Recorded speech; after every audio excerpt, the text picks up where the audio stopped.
Hello, friends. In the last class, we have dealt about the work done, the potential energy, the potential, relation between electric field and potential, this sort of thing with the Coulomb's law. Today, we are going to deal with a new topic called dipole. Dipole.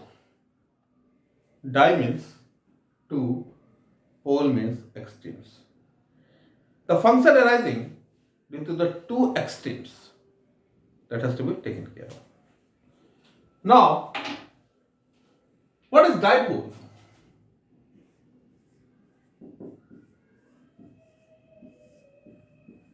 When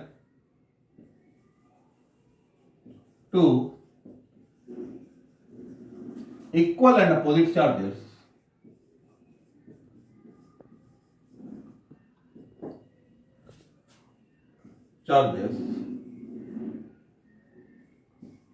are placed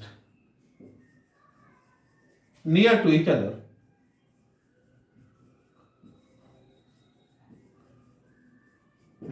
they form a dipole.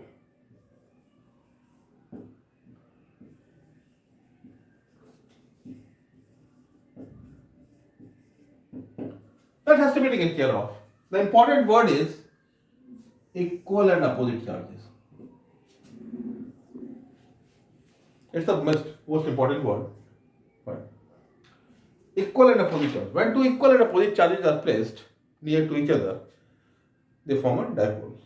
So we can show it like, let minus q and plus q are separated by a small distance d. They form a dipole. One thing keep in mind, d is very small. D is very small. Now a new term comes here, that is called dipole moment.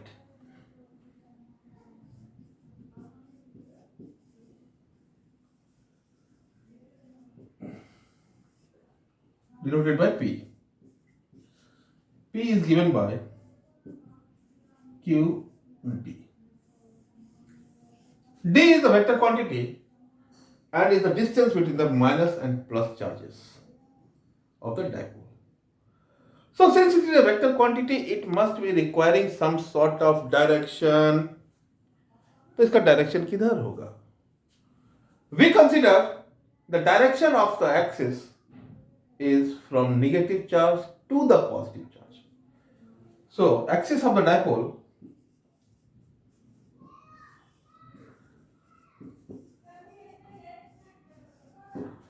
is given by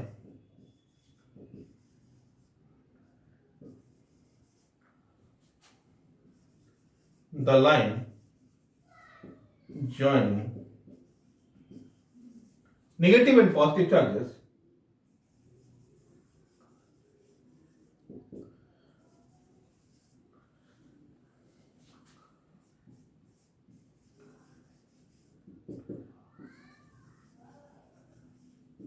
and is directed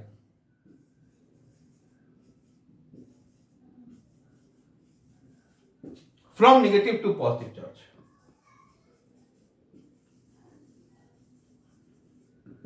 Negative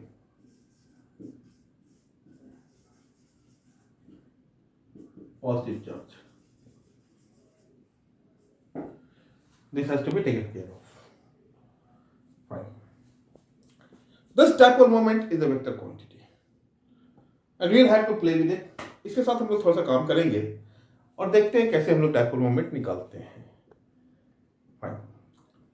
एक छोटा सा उदाहरण लेते हैं, एक छोटा सा example लेके हम लोग काम करते हैं. लेट अस सी. मुझे लगता है ये सब चीज बातें समझ में आ गई होगी. कोई दिक्कत नहीं है? Sure. Fine.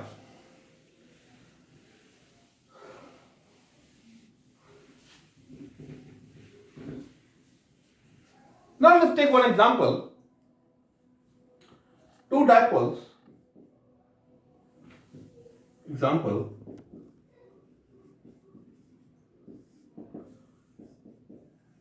Two dipoles are placed as shown in figure.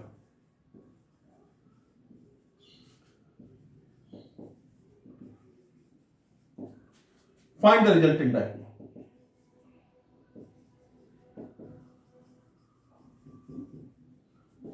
Dipole moment.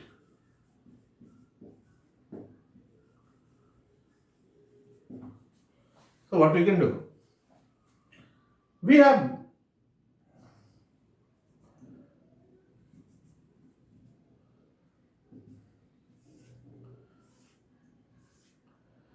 minus q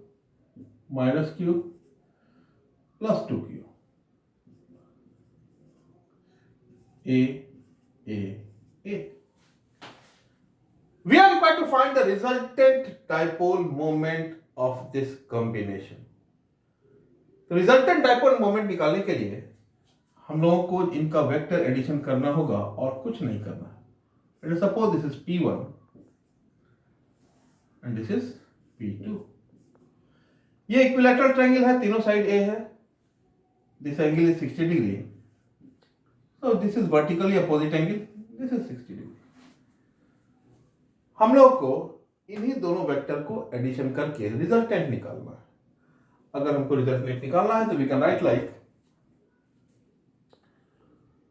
PR और first of all P1 P2 is equal to P is equal to Q into A. One thing, PR होगा हमारा जो resultant dipole moment है P square plus 2P square cos 60 degree. मतलब P square plus P square plus P square, that is √3 P. P is given as QA, so √3 Q into A.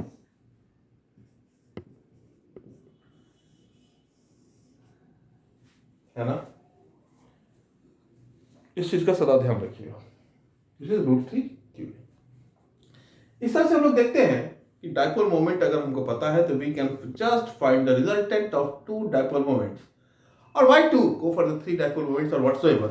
By vectorially adding them, we will get the resultant dipole moment. Fine. Let us now find the potential due to a dipole. What we do? हम लोग क्या करेंगे?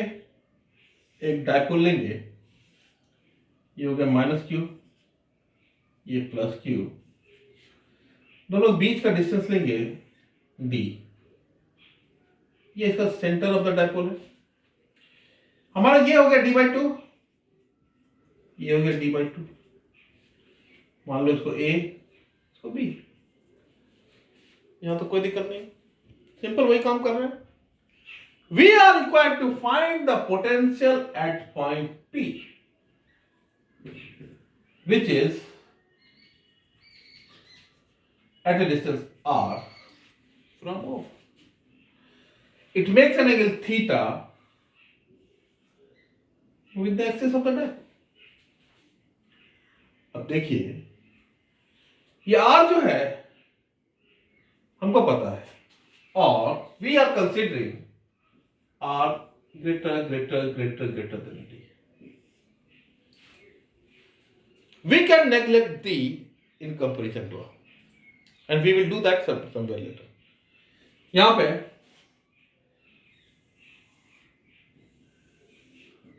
this is suppose r1, this is r2. Potential at point P, इसको हम लोग VP बोलेंगे. ये हमारा हो जाएगा VAP plus VBP, that is V is equal to V1 plus V2. V1 is the potential due to the charge at A on point P. V2 is the potential due to the charge at B at point P. है ना? इस चीज का सदा ध्यान रखिएगा. हमको किसी तरीका से यदि V1 और V2 हम लोग निकाल ले R के टर्म में तो हमारा काम हो गया, है ना? So we can write what is V1? Minus K Q by R1। V2 क्या होगा? Plus K Q by R2। तो V क्या हो जाएगा? V1 प्लस V2 यानी minus K Q by R1 plus K Q by R2 और K Q 1 by R2 minus 1 by R1। This is equation 2। सोचने की बात यह है, R1 भी पता नहीं है हमको और R2 भी पता नहीं है। We know only R। तो किसी भी तरीका से अगर R1 और R2 को R के टर्म में हम लोग डिराइव कर लें तो हमारा काम हो जाएगा ना। हम लोग बहुत सहूलियत में आ जाएंगे ना। What we do, let us extend this and draw a perpendicular line. This angle is 90 degree. यदि ये थीटा है तो ये भी थीटा होगा। ये d/2 है तो ये कितना हो जाएगा? d/2 cos theta. सिमिलरली यदि ये करते हैं, इसको मान ले a', ये हमारा b', ये 90 डिग्री, ये d/2, ये क्या हो जाएगा? अगेन d/2 cos थीटा, है ना। ना देखने की जरूरत हमको ये है, AP is equivalent to A'(P) is equal to R plus d/2 cos theta. Similarly, R1 is equal to R plus d/2 cos theta. Similarly, we can write dP is equivalent to B'(P) is equal to R minus d/2 cos theta. तो हमारे पास हो जाएगा R2 R minus d/2 cos theta. कोई दिक्कत? तो V1 हमारा क्या हो जाएगा? V1 equal to minus KQ by R1 is equal to minus KQ R plus d/2 cos theta. Similarly, V2 KQ by R2 is equal to KQ upon R minus d/2 cos theta होगा। यहां तक कोई दिक्कत नहीं होनी चाहिए जैसा मुझे लगता है। अगर ऐसी बातें हैं तो थोड़ा सा और हम लोग आगे बढ़ते हैं। अब तो सिंपल एडिशन है और करना कुछ नहीं है। अगर इन दोनों को हम ऐड कर दिए तो we will find the value of v, है ना। फाइन। Can I? Yes. So we can go like V equal to minus KQ R plus d/2 cos theta plus KQ R minus d/2 cos theta. Okay? अगर ऐसा है तो we can go like V equal to KQ, LCM क्या होगा इसका? R square minus d square by 4 cos square theta, this minus R plus d/2 cos theta plus R plus d/2 cos theta. लिख सकते हैं, ये दोनों गए। अब हम लोग ये देखना है कि d square by 4 cos square theta जो है it is far lesser than r square, so we can neglect that. इसको हम इसके कंपैरिजन में नेग्लेक्ट कर सकते हैं क्योंकि हम लोग पहले से अज्यूम किए हुए हैं। Now so v equal to kq d/2 cos theta, d/2 cos theta is d cos theta by r square और kp cos theta by R square, इसी को हम लोग लिख पाएंगे v equal to P cos theta upon 4 pi epsilon not R square. बच्चों ये छोटी छोटी बातें हैं, इसको थोड़ा ध्यान रखिएगा। जब भी पोटेंशियल निकालेंगे it is P cos theta by R square mind it. v निकाल रहे हैं proportional to 1 by R square और inversely proportional to R square. इस चीज का सदा ध्यान रखिएगा, ठीक। यस बच्चों, हमको देखने की जरूरत यह है कि v is inversely proportional to R square. Coulomb's law में हम लोगों ने क्या देखा, v equal to K Q by R, वहां इनवर्सली प्रोपोर्शनल टू आर था, जबकि डायपोल में मैं प्रूव कर रहा हूं proportional to 1 by R square. ठीक, कैसे वेरी करता है, क्या वेरी करता है, वो हम लोगों ने देखा। Now let us find the electric field due to dipole. Fine,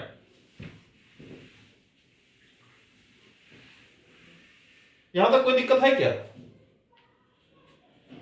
कहीं पर भी समझने में मुझे नहीं लगता कोई दिक्कत होना चाहिए।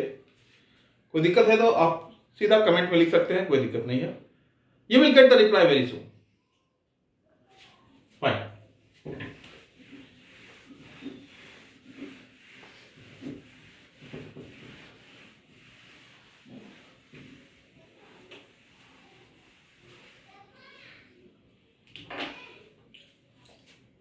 Electric field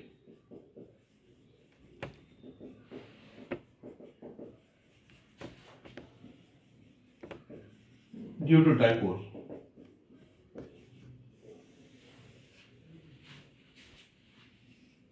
Now, same way, this is dipole,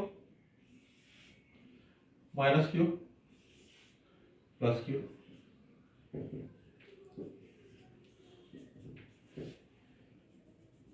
This is D. This is center O. We are required to find the electric field at point P, which is at a distance r from O, making an angle theta with the axis of the dipole. Now, हम लोग क्या करेंगे, दो तरह का काम करेंगे। पहला case,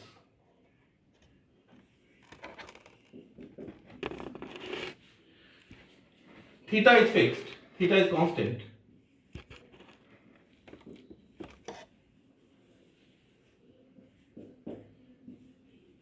and r varies to r plus dr।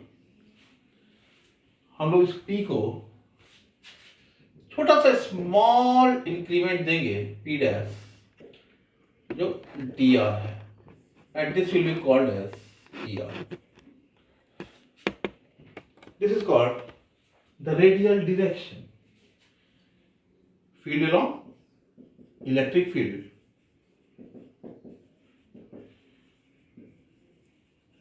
along radial direction या हमारे पास रिलेशन है पोटेंशियल और इलेक्ट्रिक फील्ड को जब हम लोग रिलेट करते हैं, E is equal to minus of dv by dr। हम लोग रेडियल डायरेक्शन की बात कर रहे हैं, जब थीटा कांस्टेंट है और r वेरी कर रहा है, तो E r is equal to minus dv by p dash, that is minus dv by dr। कोई दिक्कत बोलो? अगर कोई दिक्कत नहीं है, ये रिलेशन समझ में आता है? फाइन, हम लोग देखेंगे E R equal to minus of D by D R. अभी पोटेंशियल हम लोग निकाले हैं P cos theta by 4 pi epsilon not R square, यानी minus P cos theta by 4 pi epsilon nought. ये क्या हो जाएगा? minus 2 by r cube. It will come out as 2p cos theta 4 pi epsilon naught r cube. या इसको vector form में लिखेंगे, क्योंकि इलेक्ट्रिक फील्ड हम लोग का वेक्टर फॉर्म में है, तो E R is equal to 2p cos theta upon 4 pi epsilon naught r cube E R cap. ये चीज समझिए, कोई दिक्कत नहीं होनी चाहिए ना. बेटा थोड़ा सा एक बार ठीक से देख लो इसको, अगर कहीं पर दिक्कत है तो बोलो. ये समझ में आ रहा है, ये समझ में आ रहा है, उसके बाद तो जस्ट सिंपल डिफरेंशिएशन है और we are getting it. Now let us deal with case 2.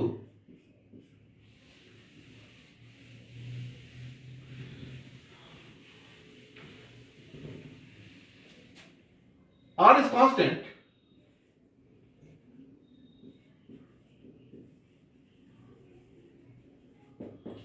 and theta changes to theta plus d theta. कहने का मतलब है it is going like this.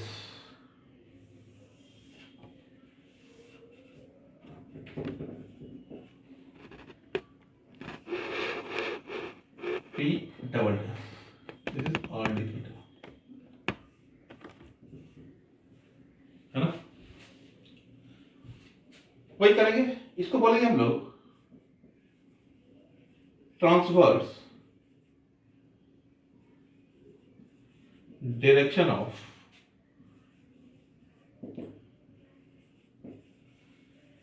Electric field.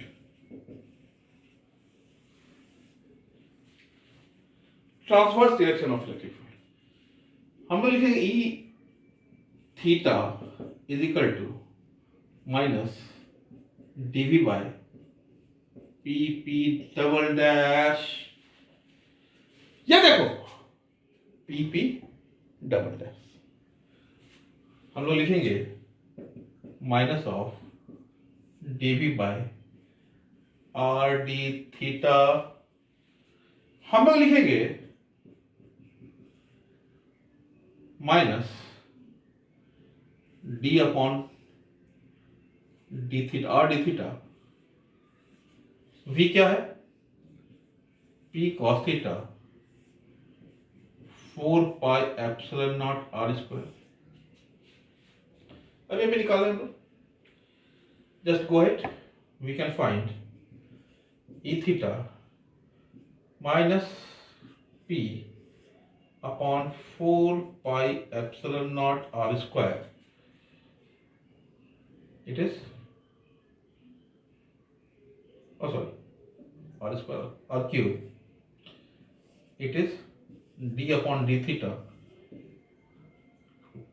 into cos theta. Cos theta का क्या होगा differentiation, sin theta, that is minus sin theta. So we can write p sin theta 4 pi epsilon naught r cube. इसी को फिर से यदि vector form में लिखेंगे तो हम लोग लिखेंगे p sin theta 4 pi epsilon not r cube e theta, है ना. कोई दिक्कत यहां तक कोई दिक्कत बच्चों, कोई भी दिक्कत नहीं होनी चाहिए, इसकी ध्यान रखिएगा. एक बार कंसेप्ट क्लियर हो गया तो हो गया, कोई कंफ्यूजन नहीं रखने का ना.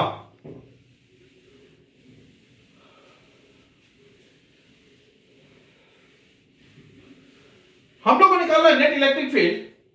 Net electric field is nothing but the vector addition of this is E. Suppose it makes an angle alpha here. So what is E? What is E? हमारा जो नेट इलेक्ट्रिक फील्ड हो जाएगा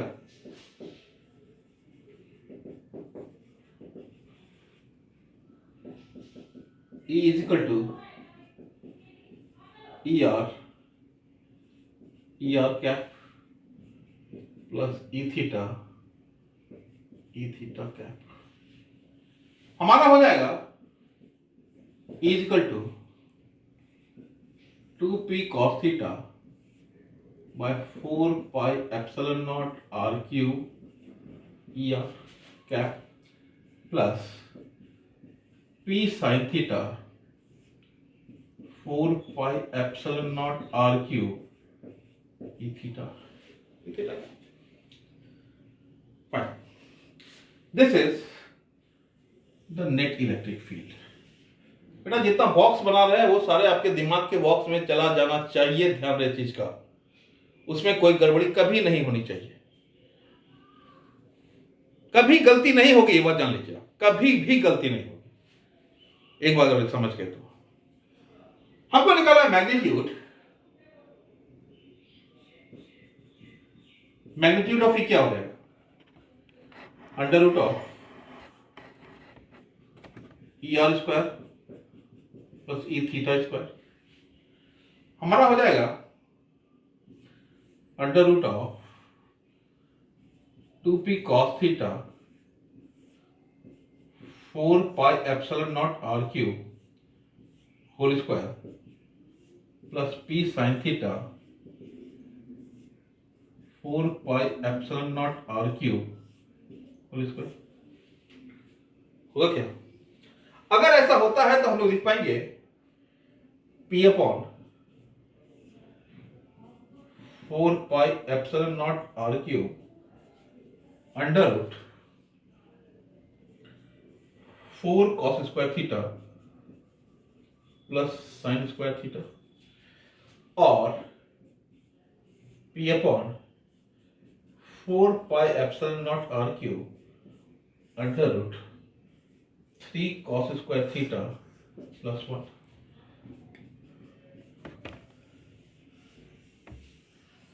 सीधी बात है, sine square theta is 1 minus cos square theta, और जैसे ही 1 minus cos square theta करेंगे ये ऐसे आ जाएगा। Electric field is a vector quantity. मैं बार बार इस चीज को बोल रहा हूं, केवल मैग्नीट्यूड से हमारा काम नहीं होगा। अगर मैग्नीट्यूड से नहीं होगा तो we are required to find the value of direction also.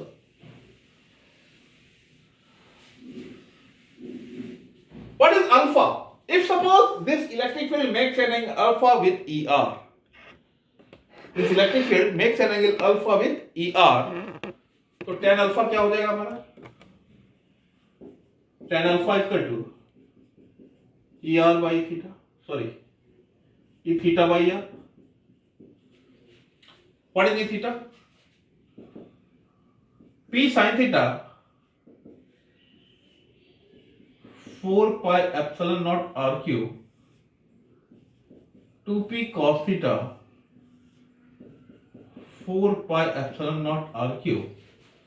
So tan theta, tan alpha is equal to 1 by 2 tan theta।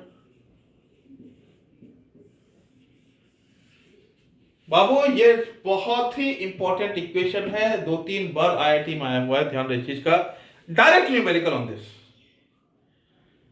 यही चीज ध्यान नहीं रहता लोगों को। We can again write alpha equal to tan inverse 1 by 2 tan theta. कोई दिक्कत?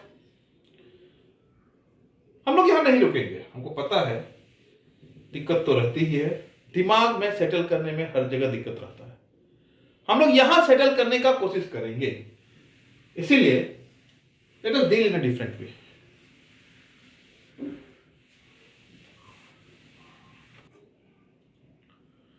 अभी तक जितना भी काम किया है हम लोगों ने, इन सभी कामों को अगर थोड़ा सा समराइज कर लें तो ये लॉन्ग लास्टिंग हो जाएगा, और रिवाइज करने में भी हमको सुविधा होती है। Let us summarise the thing.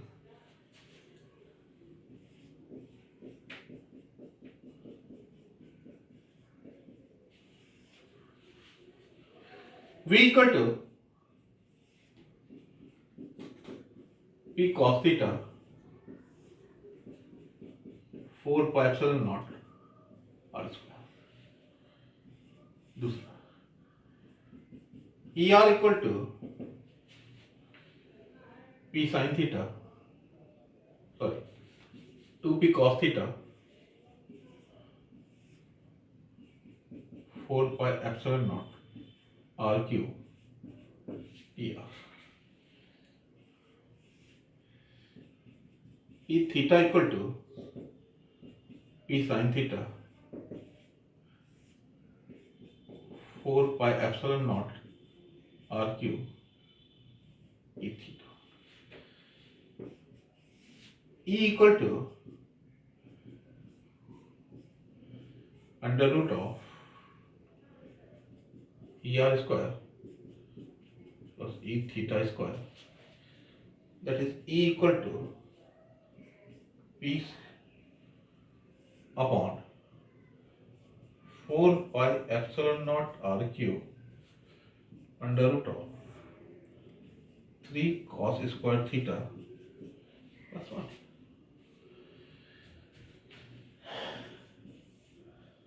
Tan alpha equal to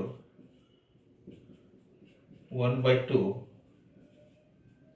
tan theta। इतना सा अगर ध्यान में रहता है, और पहले मैं कहता हूं कभी कोई न्यूमेरिकल गलती नहीं होगी, इस चीज का सदा ध्यान रखिएगा।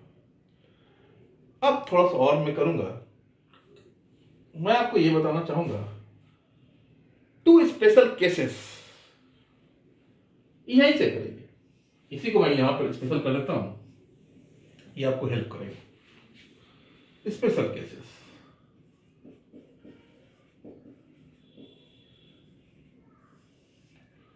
केस 1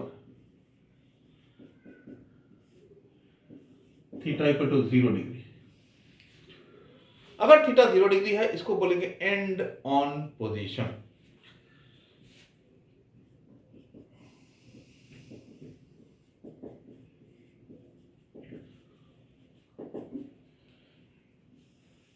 एंड ऑन पोजीशन में जब क्या होगा, what is v? v equal to p upon 4 pi epsilon not r square. E R क्या हो जाएगा, 2p upon 4 pi epsilon not r cube. E theta क्या हो जाएगा, 0। ई क्या हो जाएगा, 2p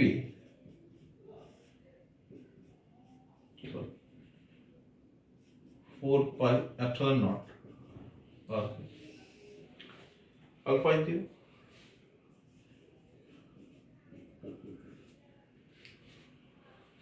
ये हमारा केस क्या हो गया, एंड ऑन पोजीशन। सारा को ध्यान रखना है, ये आपका जनरल केस है। एंगल कुछ भी पुट कर दीजिए and you will get answer. ये आपका स्पेशल केस है, when theta is 0 degree it is called and on position. जैसे ही कॉस थीटा करते हैं, थीटा का वैल्यू 0 करते हैं, 1 हो जाता है, और साइन थीटा जहां भी है वो 0 हो जाता है, and we get this result. याद करने का कोशिश कभी मत कीजिएगा, समझ जाइए।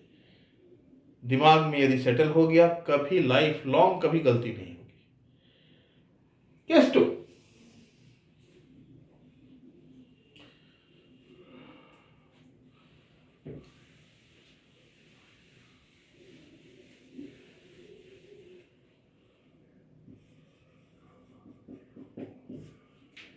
Theta equal to 90 degree.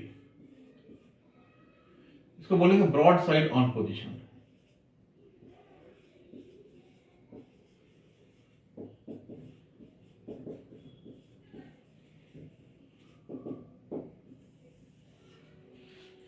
जब इसको ब्रॉड साइड ऑन पोजीशन बोलेंगे तो जहां भी थीटा है वहां 90 डिग्री पुट कर दीजिए, तो v equal to 0, E R equal to 0, E theta p upon 4 pi epsilon not r cube. E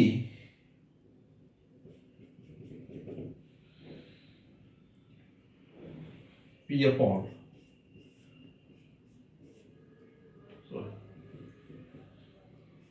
4 pi epsilon naught r cube and theta equal to 90 is infinity. Fine. This is the case. इतना सबको ध्यान रखना है। यहीं पर हम नहीं रुकेंगे। एक चीज आपको मैं जनरली बता देना चाहता हूं जो आपके भविष्य में बहुत काम करने वाला है, 2-3 बार आया हुआ है उस तरह का क्वेश्चन डिफरेंट एग्जाम्स में, तो हमको हर चीज के लिए तैयार रहना है। फाइन, कैन आई रब बच्चों? कहीं पर कोई दिक्कत है तो बोलते जाओ, जाओ तक। Fine,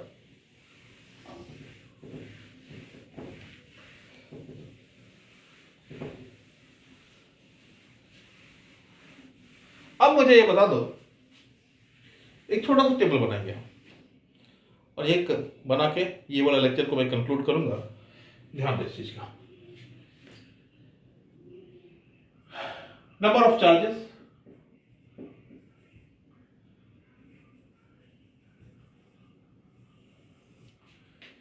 V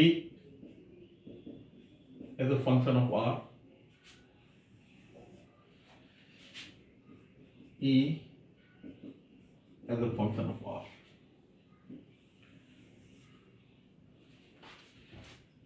Guess what? पहला केस, नंबर ऑफ चार्जेस 1। हम लोग क्या लिखते हैं? V is proportional to 1 by R, K Q by R। यहां क्या लिखते हैं? 1 by R स्क्वायर। ध्यान दे इस चीज को। जब हम लोग डाइपोल लेते हैं, नंबर ऑफ चार्जेस 2।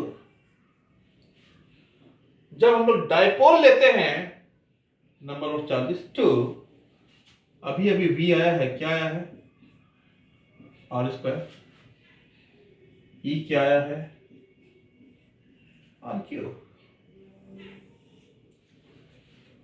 जब हम लोग क्वाड्रुपोल लेंगे, नंबर ऑफ चार्जेस 4। V क्या हो जाएगा?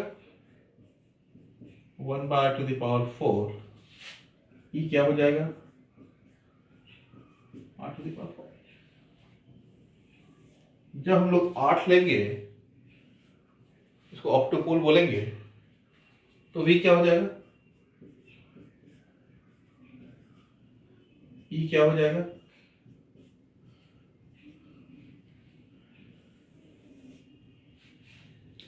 अगर n चार्ज है, नंबर ऑफ चार्जेस n, तो V क्या हो जाएगा? E क्या हो जाएगा?